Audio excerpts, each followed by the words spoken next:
Bismillahirrahmanirrahim. Assalamualaikum warahmatullahi wabarakatuh.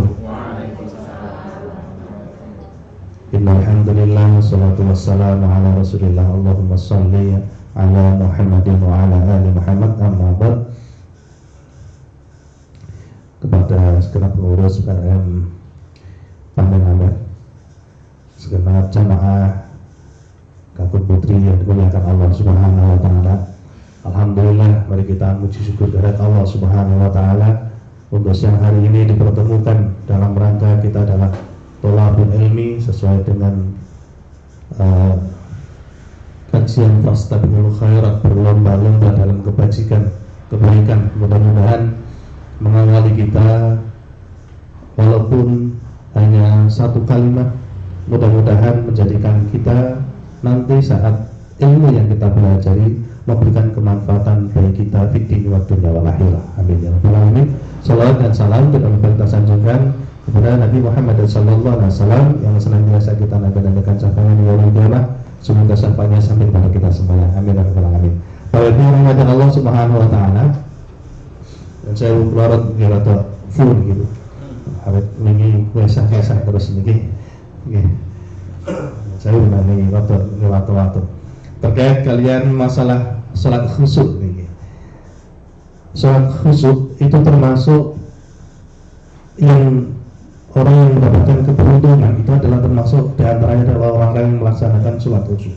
Maka Allah Subhanahu wa taala di Al-Mu'minun telah berfirman, qad aflahal mu'minun, sungguh beruntung orang-orang yang mukmin. Siapakah mereka itu? Alladzina hum fi salatihim khashi'un, yakni mereka adalah orang-orang yang khusyuk di dalam salatnya.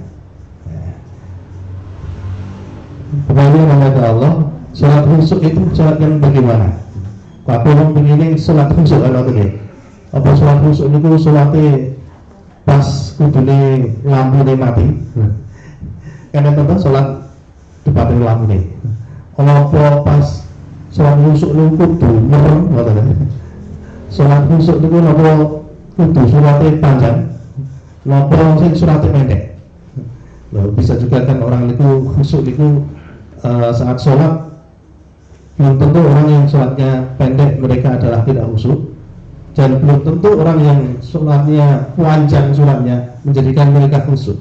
Barangkali ada faktor-faktor yang namanya takabur dan lain sebagainya. Ini kan menjadikan khusyukannya hilang. Maka kalau kita melihat secara terminologi, khusyuk adalah seseorang yang melaksanakan sholat dan merasakan kehadiran Allah Subhanahu wa taala yang amat dekat kepadanya, sehingga hati jiwa merasa tenang, tentram, tidak melakukan gerakan sia-sia dan tidak tergesa-gesa. Dan khusyuk di antara itu. Kalau secara bahasa, yang namanya khusyuk itu adalah artinya tenang dan tunduk. Maka kalau kita bisa ambil yang namanya khusyuk itu adalah orang yang mengerjakan sholat dengan ketenangan, dengan ketentraman, tidak tergesa-gesa, karena kita sedang menghadap kepada Allah Subhanahu wa taala. Jadi kita tidak tergesa-gesa, tenang, hati tenang. Saat kita karena sholat itu adalah saat kita dekat kepada Allah Subhanahu wa taala. Para jamaah dimuliakan Allah Subhanahu wa taala, ada beberapa tips agar sholat kita itu adalah menjadi khusyuk. Yang pertama adalah menata niat kita. Kita menata niat. Niatnya ada yang kalau ada yang sholat itu diniatkan, ada yang usolli fardhu maghribi salasa, ada begitu ya. Usolli fardhu dhuhri arba'ah, dia begitu. Itu dia mereka dengan niat. Ada yang dengan niatnya adalah begitu kita masuk masjid sudah bismillah niat sholat sholat dulu, begitu sampai shop langsung Allahu Akbar. Maka niatnya perlu ditata.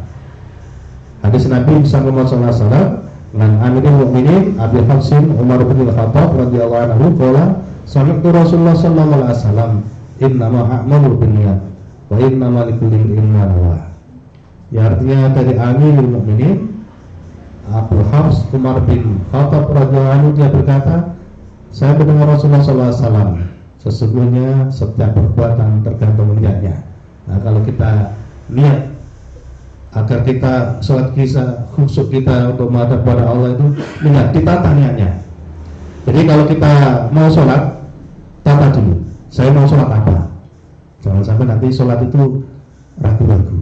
Karena ada dua yang sholat itu begitu mulai Allahu Akbar, paling mulai kan ada ya Allahu Akbar, begitu mulai gitu Allahu Akbar, baru mulai balik ini mulai balik belum berhenti lagi.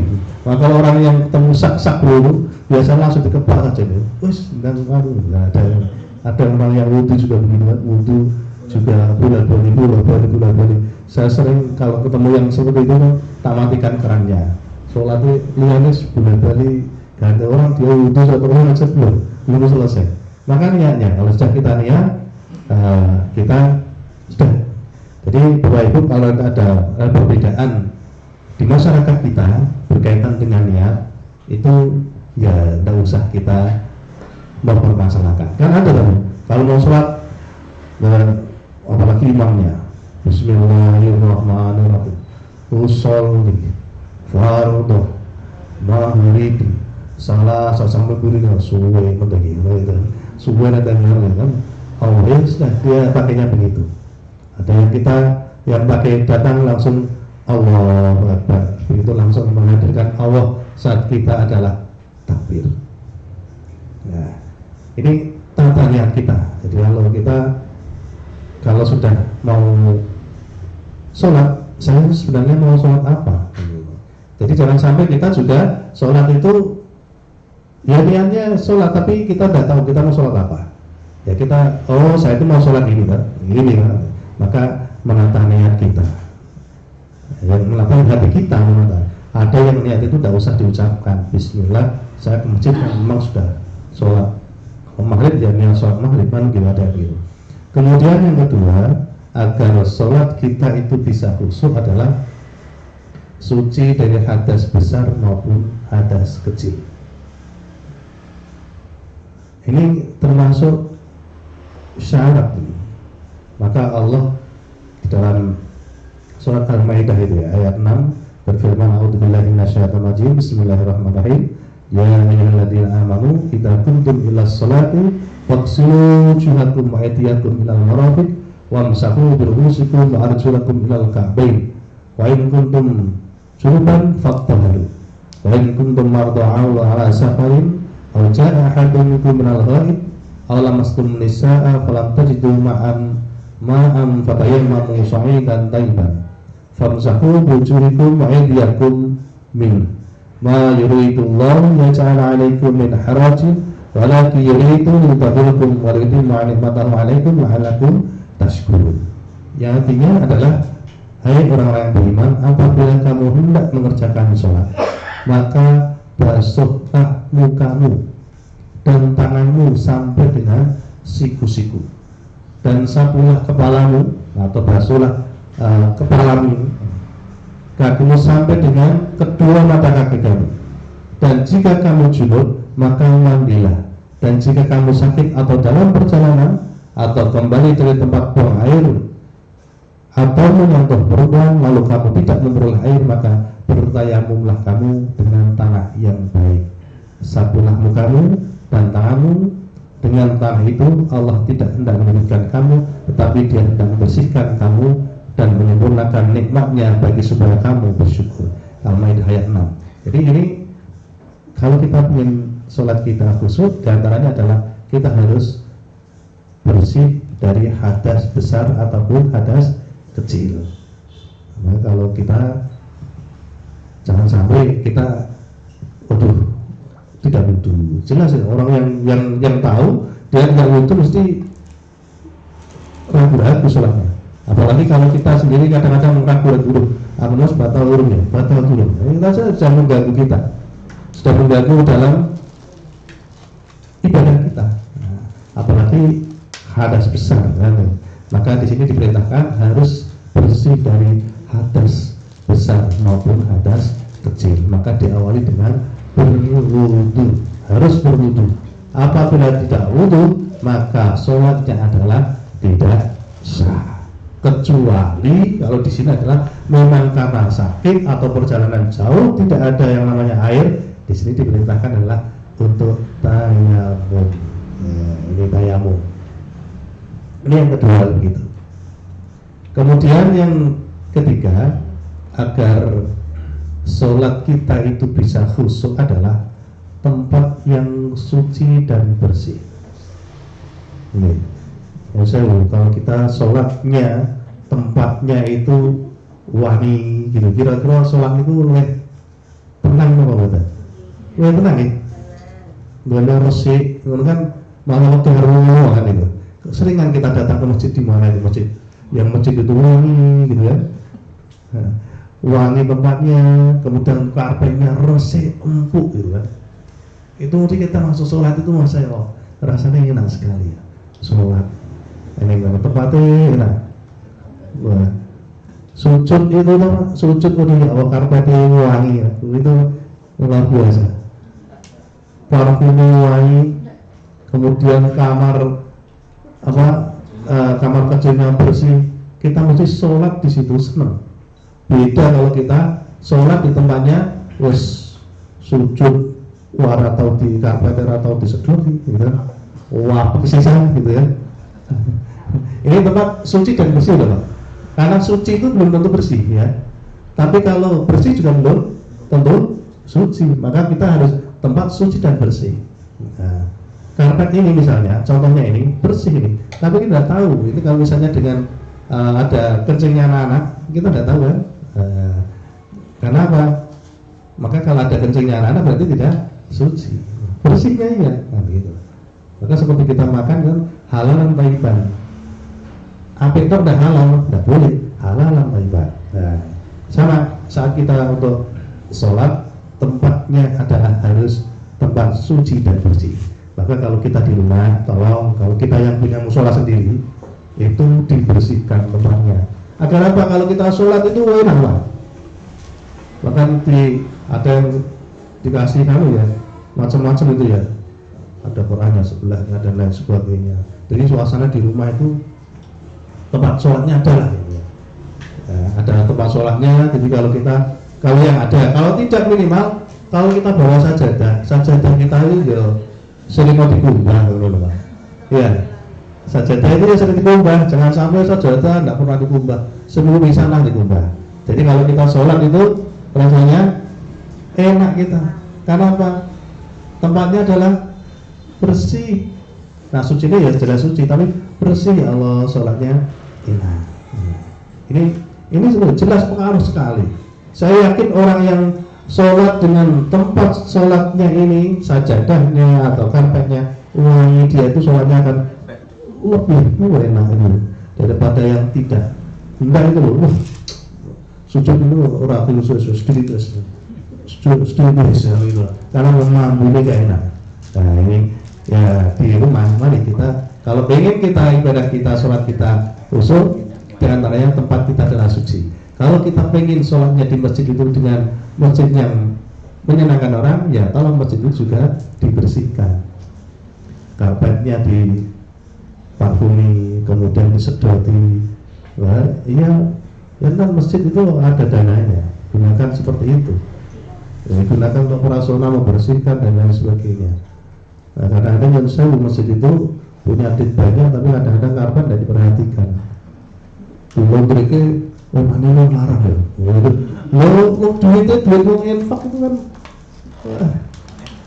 Masjid kalau tempatnya wangi itu mesti senang.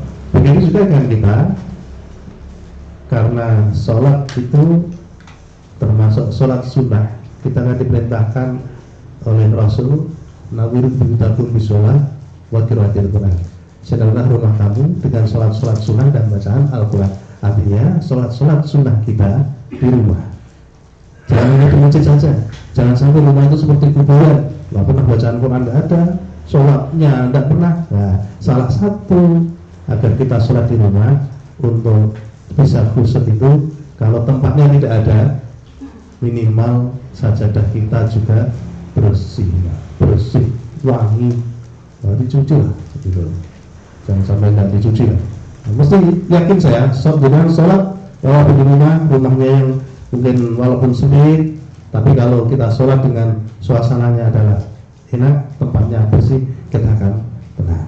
Ya, tapi kalau rumah yang besar ada tempatnya khusus, ya tempat khusus itu tetap harus dibersihkan. Ya kebetulan saya kalau di rumah ada musola kecil itu 1 minggu sekali saja saya cuci. Saya cuci, kenapa? Di tempat saya kan banyak, jadi saya ngalahin. Karena ada yang kosan banyak itu, jadi tidak mungkin kalau mereka, saya yang cuci, tak cuci saja dan berapa 5 tak cuci, jadi 1 udah. Tapi biar tujuan apa? Biar sholatnya dia senang. Gitu. Ini, ya.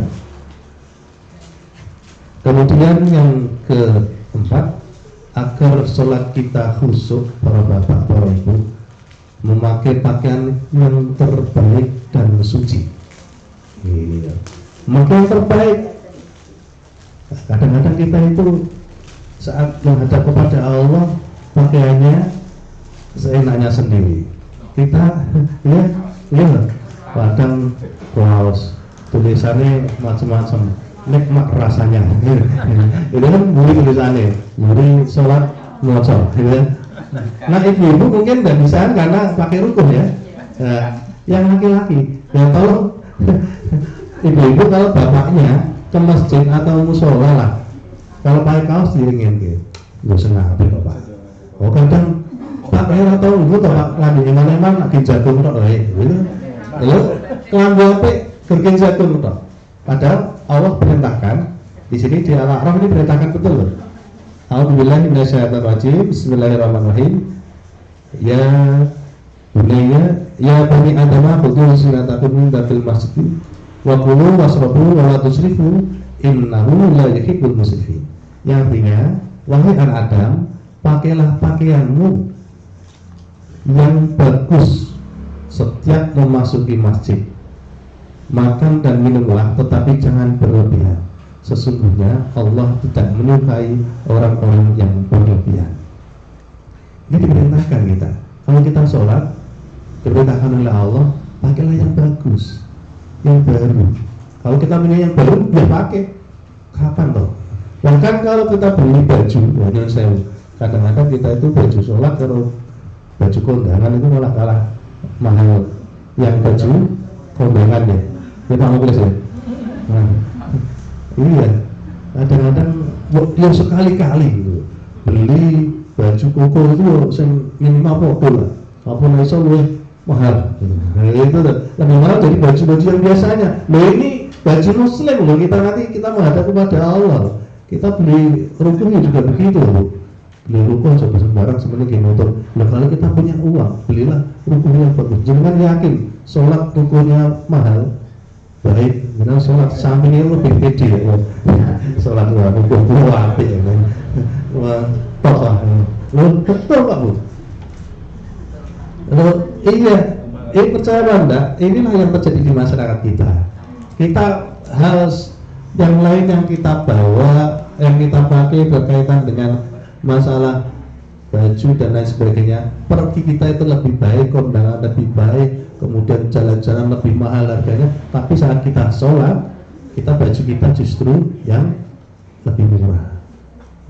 Apalagi ya tolong ini kita awal Muhammadiyah itu kalau sholat kayak contoh itu dakwah loh Pak. Kalau kita sholat tidak pakai kaos itu kayak dakwah loh. Iya. Apalagi kaos partai ya, coblos namanya ini itu. Jangan lupa coblos tanggal sekian, gambarnya di sana gitu.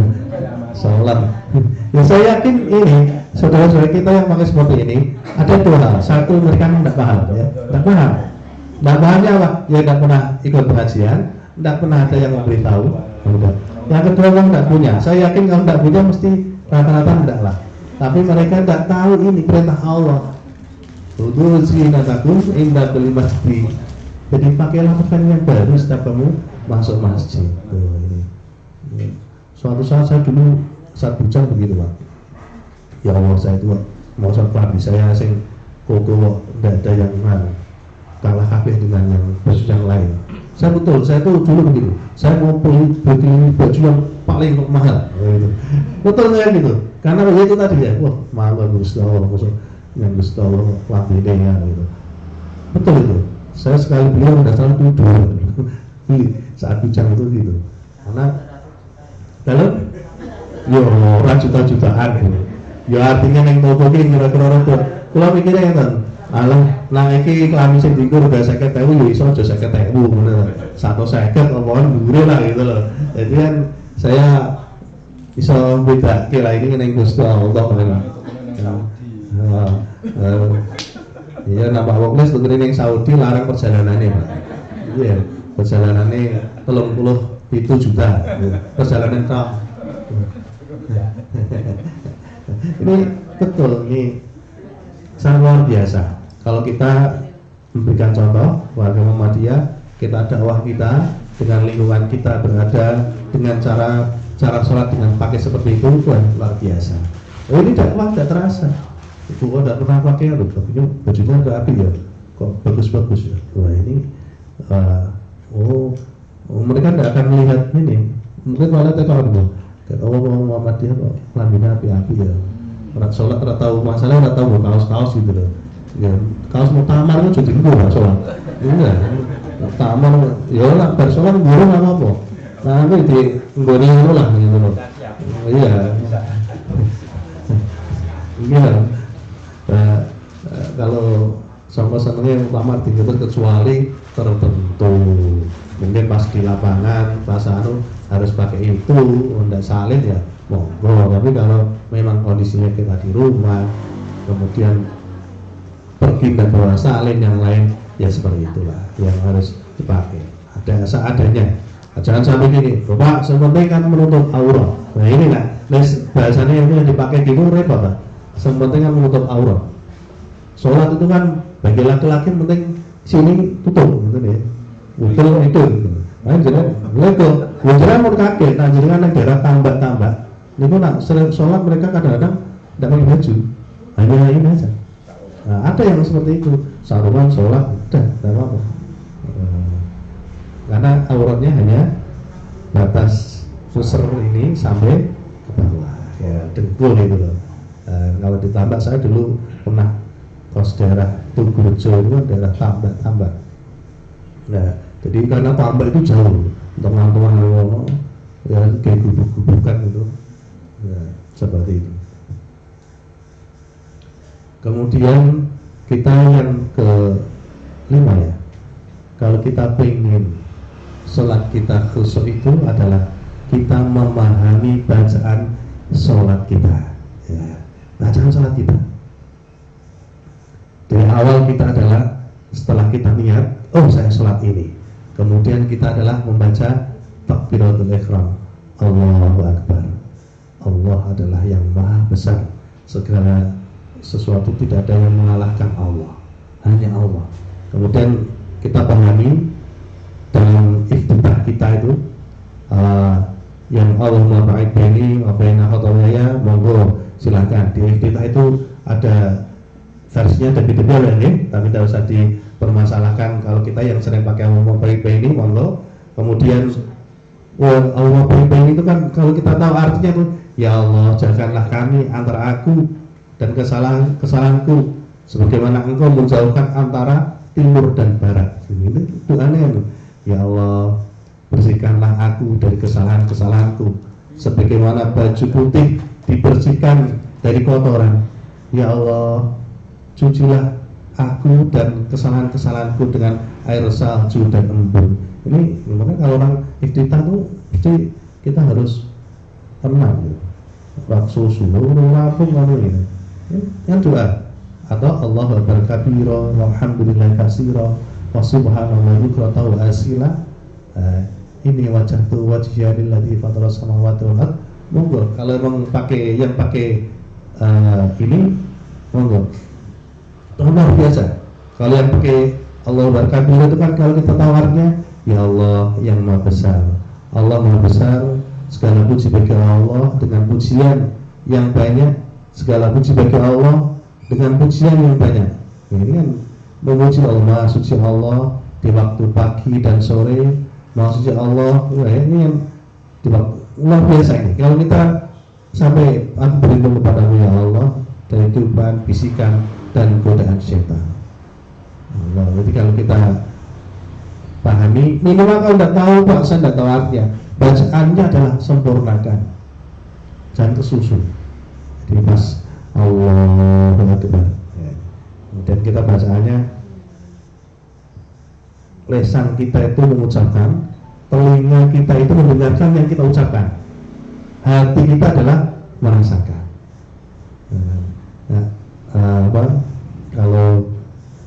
Kalau dulu saya pas pernah ikut latihan sholat khusyuk, kalau dulu kan rame-ramenya latihan sholat khusyuk, saya sampai gitu ya. Itu kalau sholat takbir itu Allahu Akbar, menghadirkan Allah adalah dalam hati kita, gitu. Allah itu saat takbir itu Allah Akbar. Walaupun hanya setelah itu saya yakin banyak kita adalah pergi jauh, tapi minimal saat takbir itu kita konsennya adalah pada Allah. Kemudian bacaan ruku ini ya, kita perhatikan bacaan ruku, ada yang subhana Allah ini ya, ada yang subhana rabbiyal adzim wa bihamdi, artinya maha suci Tuhanku yang maha agung dan segala puji bagi Allah Subhanahu wa taala. Ada yang subhanakallahumma rabbana wa bihamdi Allahumma ighfirli. Ya, ini kan yang ditarjim namanya ini. Kalau yang ditarjim ya. Tapi kalau saya ya monggo, karena dua-duanya adalah benar, dua-duanya benar. Tapi bagaimana kita bisa untuk pada saat bacaan ruku kita tetap baca, jadi kita tidak menentok gitu.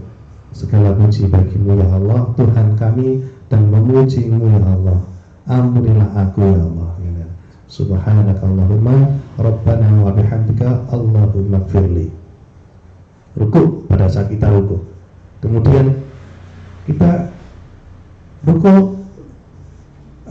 Kalau orang dulu saat belajar sholat kan, ayo rukunya yang benar gitu. Rukunya jangan sampai nomor segini, harus rata gitu. Karena ini adalah kuat.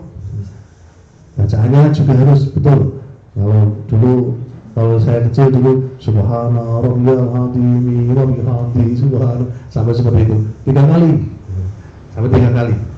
Sebenarnya sekali pun boleh, tapi pakai 3 kali. Dan biasanya kan kita adalah seperti itu. Kemudian kita juga tahu di i'tidal, sami Allahu liman hamidah. Nah, ini ada yang sami Allahu liman hamidah rabbana walakal hamd.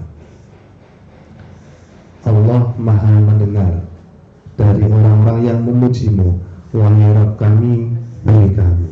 Ini kita sami Allahu liman hamidah. Kita pada saat kemudian kita adalah sujud, Allahu Akbar, subhana rabbiyal adzim wa bihamdi. Ada yang pakai itu, ada yang pakai subhana Allahumma rabbana wa bihamdika Allahumma ighfirli. Ada yang nggak pakai gitu. Jadi ada yang tidak ngejauh. Kalau dilihat di bacaan sholat itu memang ada banyak perbedaan. Tapi semuanya ada dasarnya semuanya. Jadi kalau saya pernah baca itu ada versi ini, bahan ini. Nah, kemudian ada yang pakainya kalau kita tarjih pakai ini. Terus kita harus bagaimana? Kalau kita ikut yang tarjih, itulah yang tarjih.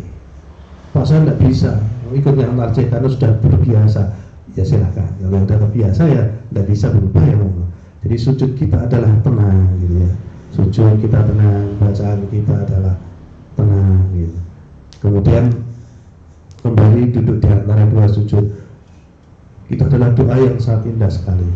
Rabbighfirli warhamni wajburni warfa'ni warjubni.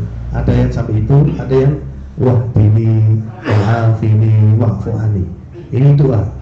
Rabbighfirli ya Allah, ampunilah aku ya Allah, warhamni, kasih sayangilah aku ya Allah, warhamni wajburni, penuhilah kebutuhanku, warjubni, berikan kami rezeki ya Allah, wahdini, berilah kami petunjuk, wa'afini wa'fu'ani, bila kami adalah sehat.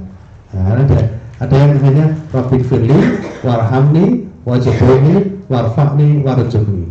Ada yang pakai itu. Ada yang ditambahin sampai wahdini, wa'afini, wa'fu'anni. Jadi kan seringnya pakai yang begini. Ini kan? Wahdini, wa'afini, wa'fu'anni.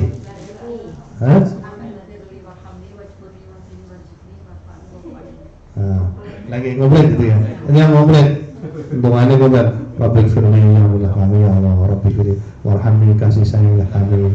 Wajibni, tutuplah kekuranganku. Warjubni, bila kami rezeki. Warjubni, warfa'ni, adalah derajatku. Warjubni, wahdini, berikan kami hidayah petunjuk. Wa'afini, wa'fu'ani ya Allah. Bila kami sehat dan ampunilah kami. Ini kalau kita tahu sholat kita, sujud kita, duduk di antara sujud ini, kita mesti akan tenang kalau kita tahu artinya itu. Ini kadang-kadang Allah ya, padahal itu doa, masya Allah itu. Jadi kalau saya melihat seperti itu mana iman, karena kita itu saat sholat adalah kepada Allah, doa kepada Allah. Tapi kalau kita sholatnya kok gimana gitu kan, gimana ini kita kepada Allah ya.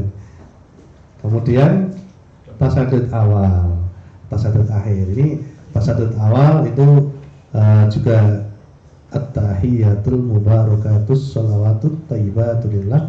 Assalamu alayka ayyuhan nabiyyu wa rahmatullahi wa barakatuh.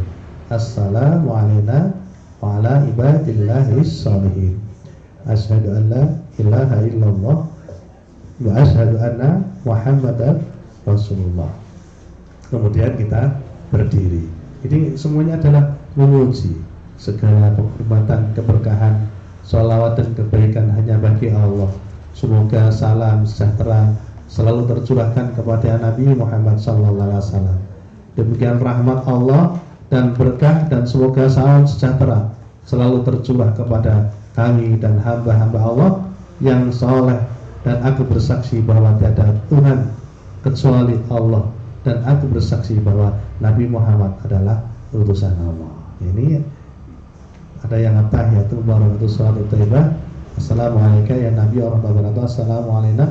Ada yang wabarakatuh. Assalamualaikum wa ala ibadillahis sholihin. Sampai syahadat. Ada juga ada yang mungkin ada yang agak berbeda juga ada.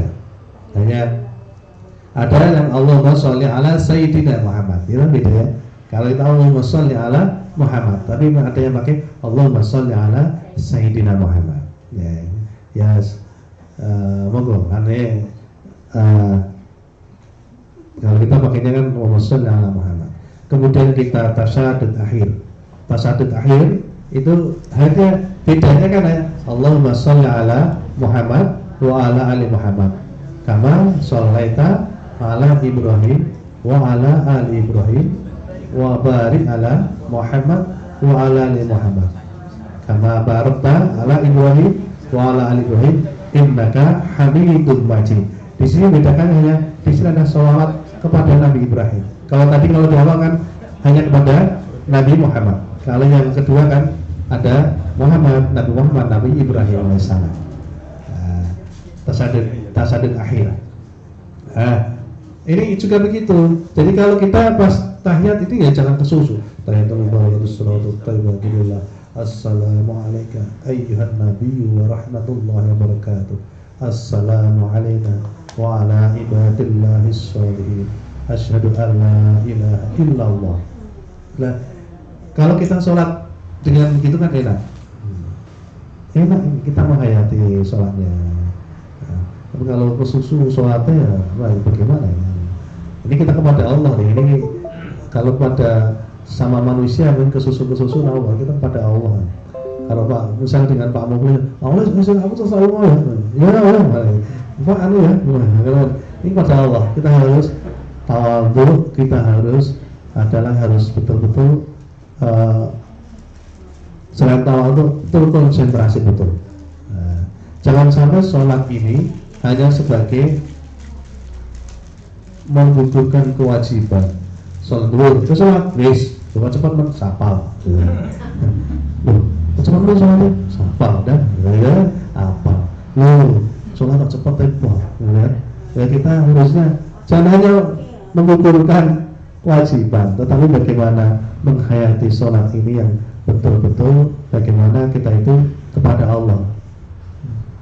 Kemudian yang terakhir kita maknai adalah salam. Salam ada yang assalamualaikum warahmatullah, gitu ya, wabarakatuh. Ya, ada yang tambah dari gitu.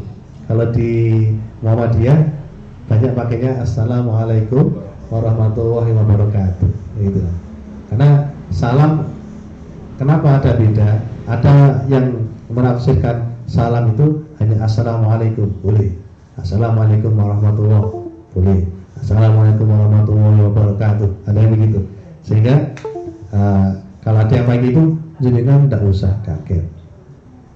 Kalau di Arab makanya assalamualaikum warahmatullahi, ini apa ya? Ini kalau di Arab seperti itu. Para bapak ibu yang dirahmati Allah Subhanahu Wa Taala, itulah konsep kita. Kalau kita ingin sholat kita itu khusyuk, itu adalah ada 6 tadi. Kita satu niat, kemudian kita tempat kita adalah kita harus bersih gitu ya, bersih. Kemudian bersih tempat kita, bersih diri kita, kemudian juga harus memakai pakaian yang bagus.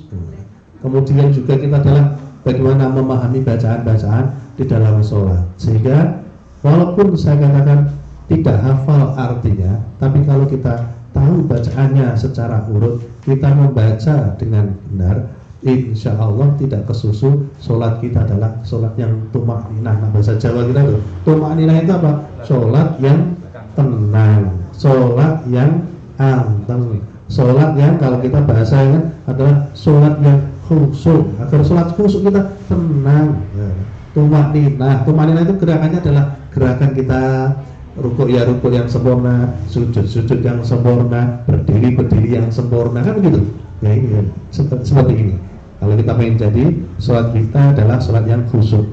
Yang kita garis bawahi, orang yang sholat khusyuk itu adalah orang yang beruntung, bahkan termasuk nanti dimasukkan surganya Allah Subhanahu Wa Taala. Kita inginkah kita menjadi sholat kita itu lebih kualitas berkhusyuk? Nah, ini kembali kepada kita. Kalau kita ingin beruntung, ayo dalami sholat kita. Sholat dengan tumakninah, dengan tenang, baju yang bagus, tempat yang bersih suci. Insya Allah ini hayati bacaannya menjadikan kita enak sholat kita. Bahasanya enak itu kalau di salam itu Pak. Suatu saat pernah ada orang itu tanya, Pak, jadi kan sholatnya enak ya Pak? Saya ditanya, saya sholat di daerah mana, bukan ini mau enggak, pernah ada yang tanya seperti itu. Saya di daerah Gajah Mungkur itu ditanya demikian, loh kok enak gimana Pak? Iya, udah kesusu loh. Sholat kita ya tidak harus kesusu, kita kepada Allah kesusu, kita harus tenang ya. Loh Pak, sholat awalnya enak Pak? Loh kita kalau awalnya enak, sholatlah dengan cara duduk. Memang kita bisa berdiri, berduduk apa? Duduk lah, gitu kan. Kalau nggak bisa dengan berbaring lah, gitu kan. Nah, biar ini juga kita enak sholatnya. Berbaring kadang-kadang lupa. Nah, ini kadang-kadang bacaannya belum selesai kok ketiduran. Kadang-kadang dari yang sakit tadi itu. Dan ini yes, tadi nggak tahu selama itu ya serampung sholat sudah sholat. Tapi rampung mau tidur mengerti ya. Walaupun nama Allah Subhanahu Wa Taala, mungkin itu yang kami sampaikan. Sampai setengah 12 ya, masih ada 15 menit, mungkin ada yang mau bertanya mungkin atau menambahi, monggo. Ini hanya menurut pandangan saya dan belajar saya seperti ini. Jadi kalau nanti ada yang menambahi, alhamdulillah sekali. Monggo. Baik, terima kasih Ustaz Nurmali atas materinya. Monggo para jamaah ada yang mau ditanyakan bagi jamaah ibu. Oh monggo.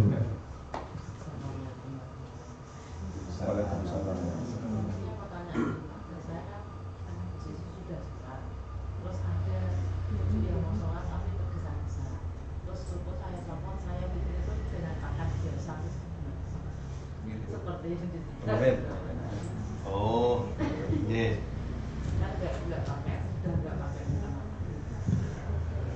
Yang pakai ruko atau mungkin ada yang baju langsung pakai kaos tangan gitu ya, untuk sholat ya, itu kan untuk sholat.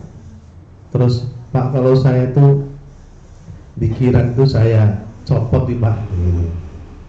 Sah apa enggak? Boleh saja gitu. Boleh saja, asal kita adalah tetap menuntut aurat. Artinya kita lepas, apalagi di masjid misalnya, kita lepas tapi kita masih pakai kerudung di masjid, nah nggak apa-apa ya, gitu. Pikiran subhanallah, subhanallah, subhanallah. Apalagi setelah disileh yang lain kadang ya, kita kalau sholat di perjalanan itu tuh, sholat di pom bensin, sholat gantian, iya, sholat gantian tempatnya, kita pikiran sambil jalan aja boleh, iya, jalan boleh, doa, ya doa setelah sholat doa, kemudian setelah pikiran sambil jalan, tidak apa-apa, karena pikiran itu dimanapun kita boleh kan itu. Jadi kalau ada orang yang ini macam-macam, orang yang sholat, habis sholat, nah orang dulu orang marah, udun dulu, ada orang yang setelah sholat itu assalamualaikum, assalamualaikum, langsung pergi. Ada yang begitu? Ada ya? Ada? Iya, ada. Boleh enggak? Lo enggak salah kesusu, memang begitu dia memahaminya begitu. Ya boleh saja, tetapi marilah kita, kalau saya, marilah kita manfaatkan waktu saat kita kepada Allah itu betul-betul kita gunakan. Sholat kita hanya berapa menit? 5 menit yang mudah ada ya, 5 menit ada. Tambah kita berpikir kan, ingat kepada Allah lagi, sempatkanlah pikir berapa, subhanallah, alhamdulillah, akbar. Hanya 5 menit. Kita itu 5 menit. Dulu 5 menit, asal 5 menit. Ya, jadi kalau kali 5 aja 25 menit. Allah kasihkan waktu kepada kita 24 jam. 24 jam itu hanya kita untuk zikir hanya 25 menit. Well, sangat banyak sekali ya. Bagaimana gitu kan? Jadi begini. Mikirnya kalau apalagi dalam perjalanan gitu, dan perjalanan kita udah sambil pikiran enggak apa-apa. Boleh saja pikiran. Subhanallah, subhanallah. Nah, biasa itu bacaan yang diberikan contoh oleh Rasul itu. Subhanallah, alhamdulillah, wa akbar, itu kan bacaan yang diberikan contoh oleh Rasulullah. Jadi gitu gini. Jadi boleh. Oh, cucunya soal karo bocah cucune kugali putune, boleh aja.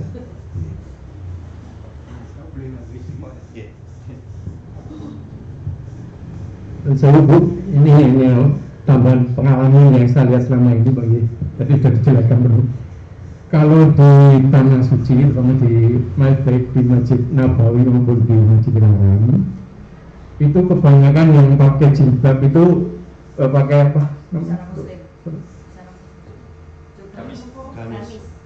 Apa itu? Yang untuk selain itu, ruko yang pakai ruko kebanyakan hanya orang dari sini, kebanyakan. Jadi kalau orang luar negeri yang di sana itu kalau sudah memakai pakaian yang dipakai itu ya yang untuk sholat. Jadi sudah tertutup semua. Yang penting sudah tidak dipakai menutup aurat yang penting. Jadi misalnya itu seperti ini ya, mau sholat sudah semua tidak apa-apa. Tapi yang dijaga itu. Jadi kebanyakan kalau orang dari sini wes kawan, tapi masih dengan segala bentuk kalau seperti ini. Katanya kalau tidak pakai itu tidak mantap, ya tidak apa-apa. Hati yang penting yang mantap itu seperti ya sudah ini pengaruh. Pada mengalami tidak apa-apa. Terus saya mau tanya tadi, ini pada ini ya. Saya itu sering ditanya oleh jamaah di sini karena ada marbot yang diberangkatkan umrah. Marbot yang diberangkatkan itu marbot itu dibayar bulanan kalau salah 3 juta per bulan. Tapi diberangkatkan dengan biaya infak. Saya ditanya apakah boleh infak dari jamaah kok dibayar untuk memberangkatkan umrah di masa itu. Karena saya sendiri dari Alfi Agama itu tidak tidak begitu paham ya, karena latar belakang dia juga tidak ada agama. Jawaban saya yang menurut aja. Sepengetahuan saya, kalau uang infak yang dipakai itu ya mestinya hanya untuk memampukan masjid, untuk pembangunan, untuk bidang sebagainya. Kalau untuk itu menurut saya ya, mestinya kurang tepat, kurang pas gitu lah. Jadi kalau misalnya takmir memberangkatkan ini ya, nah apa ya takmir memberangkatkan diri, karena mengerti maksudnya, tapi jangan uangnya apa ini. Ya. Sementara masjid itu sendiri, masjidnya harus diperbaiki, harus banyak kerusakan, tapi itu udah di ya, malah untuk bergaya. Ini bagaimana? Jadi jawaban saya ini jawaban yang enggak gitu. Itu kira-kira terima kasih Pak.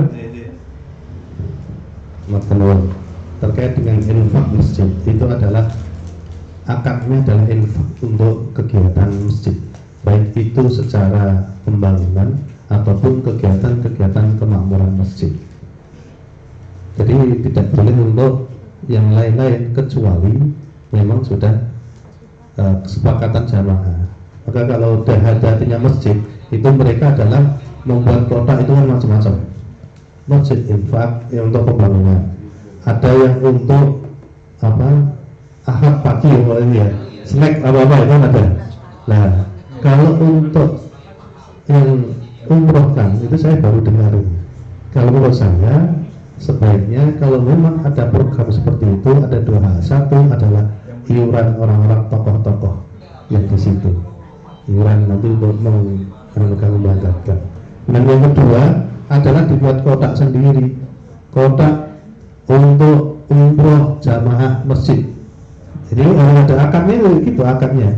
Jadi akadnya berarti kotak ini, nah sing umrohnya sopo mungkin absennya yang paling wapik subuh, ya gitu ya.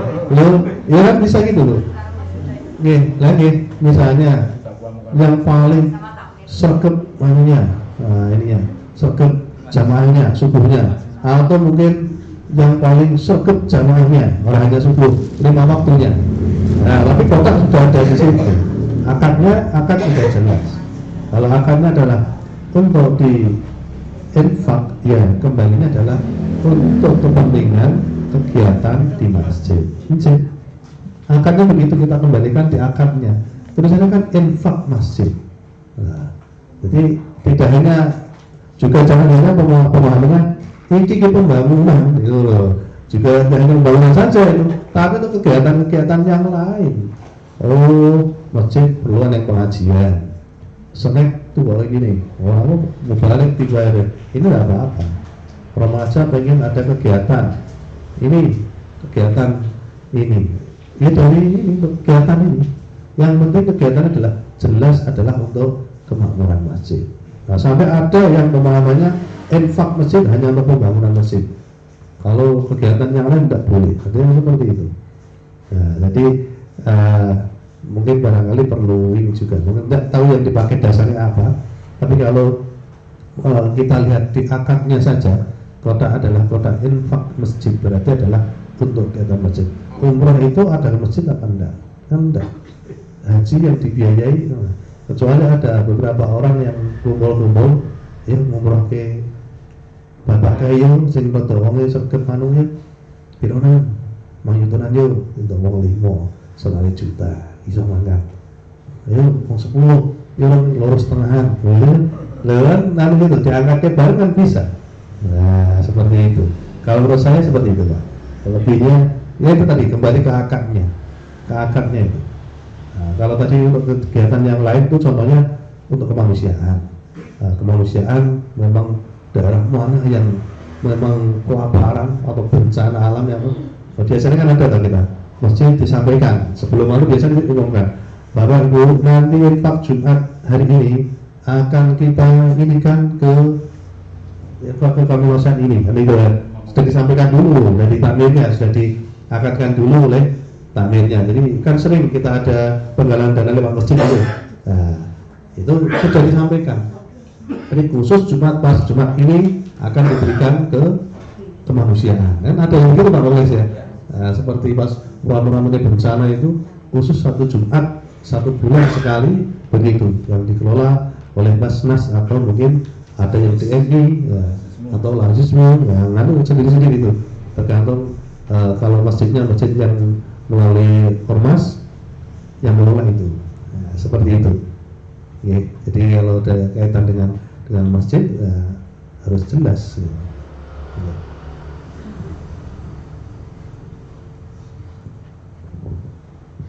Ada lagi yang ingin bertanya?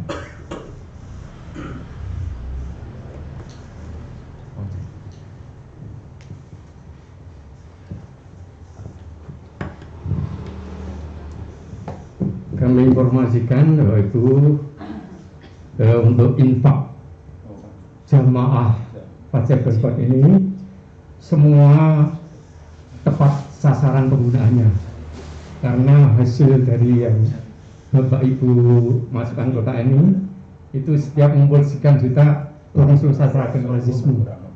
Jadi lazisme itu lebih luas jangkauannya, mungkin lebih luas. Nah, itu untuk hari ini Bapak Ibu pengajian ini terkumpul uang sebanyak 376.000. Alhamdulillah. Ini pengumuman dari kami. Terima kasih.